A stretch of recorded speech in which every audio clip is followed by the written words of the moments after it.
જાગૃત મતદાર મજબૂત લોકશાહી પાટણમાં ઈવીએમ માર્ગદર્શન અભિયાન. પાટણ જિલ્લામાં આવનારી સ્થાનિક સ્વરાજ્યની ચૂંટણીઓને અનુલક્ષી મતદાર જાગૃતિ વધારવા માટે જિલ્લા વહીવટીતંત્ર દ્વારા વિવિધ પ્રવૃત્તિઓ હાથ ધરવામાં આવી રહી છે. આ અભિયાન અંતર્ગત મતદારોને મતદાન પ્રક્રિયા અંગે સરળ અને સ્પષ્ટ સમજ મળે તેમજ તેઓ નિર્ભયતાથી પોતાના મતાધિકારનો ઉપયોગ કરી શકે તે હેતુસર વિશેષ પ્રયત્ન કરવામાં આવી રહ્યા છે.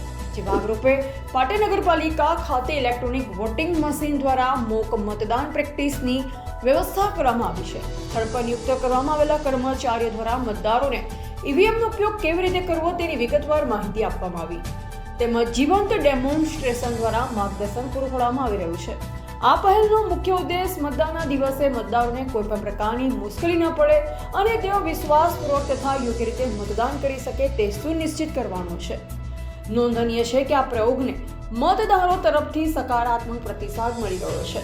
વહીવટીતંત્ર દ્વારા પાટણ જિલ્લાના તમામ મતદારોને અનુરોધ કરવામાં આવે છે કે તેઓ વધુમાં વધુ સંખ્યામાં આવી ઈવીએમ પ્રેક્ટિસનો લાભ લે અને લોકશાહીના મહાપર્વમાં સક્રિય સહભાગી બની પોતાના મતાધિકારનો જવાબદારીપૂર્વક ઉપયોગ કરે.